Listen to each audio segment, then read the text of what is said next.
Okay. Hi guys. So may konting changes lang tayo um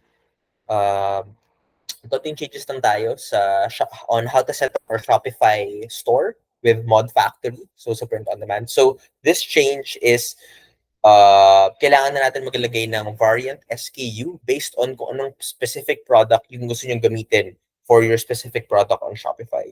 So I'll teach you three methods kung paano malalagyan ng product SKUs yung products nyo on Shopify. So this is method one, which is the manual method. So to do that, you just select a product that you want to edit. Okay. So, okay, for example, this product, I'll select all the variants, right? Click here and then edit SKUs. Yeah.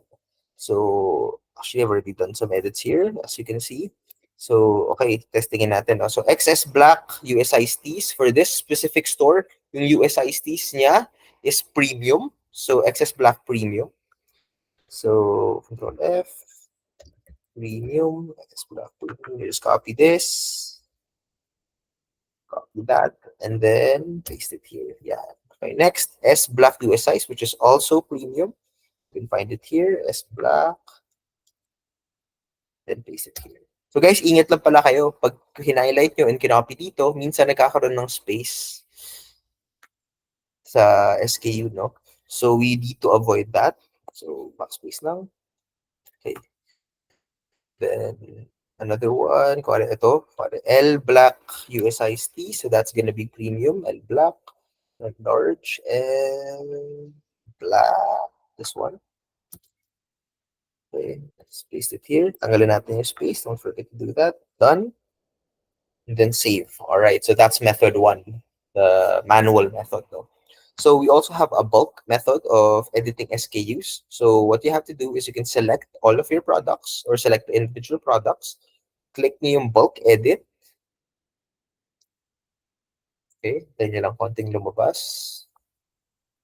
Okay, once you're here, kung minsan itong SKU column kasi hindi siya lumalabas, if that's the case, all you have to do is go to your columns button, click that, and then find yung SKU, then make sure that's clicked.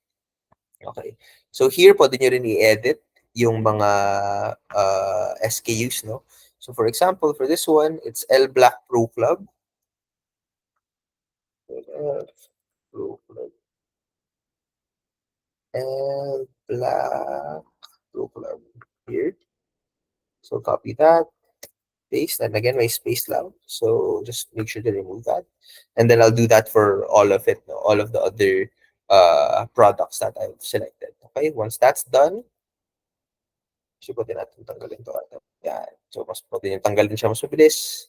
And then add it individually one by one. So that's method 2, no? The bulk edit using Shopify's bulk editor for products. And the third method, so the third method is using a CSV file or an Excel file to mass edit all of your product SKUs, no? So to do that, you select all your products, then you click export, and then export products. You click all products and then export products. So yung problema lang dito, no, minsan this is what you'll have to do, pero for example, for my example here, magsi-select lang ako ng few products para mas ma-export siya ng mas mabilis, no. So let's say I want to edit these 4 products. All I have to do is export selected products, export products. Okay, so next I have to open up my Excel file, and then I have to go to my variant SKU. So yeah, so first, remove na natin lahat ng mga existing SKUs. And then what I can do is a little trick, no, is pwede natin actually i-copy lahat ng SKUs na sa page na to. So, double click this, Control A, Control C, and then I can just paste special. Right click, paste special as text. Yan, para makita natin lahat ng mga product SKUs, no? Yan. Tapos I can go here to edit. So for example, XS Black US iced tea. So for this specific store, yung US iced tea siya is yung premium. So Control F, premium. XS Black. So this is the correct one. Make sure na kunin nyo pala, guys, yung sa product SKU column, which is the middle column, and not the product name. No? So Control C, then Control V here, and then yan. Gawin siya isa-isa.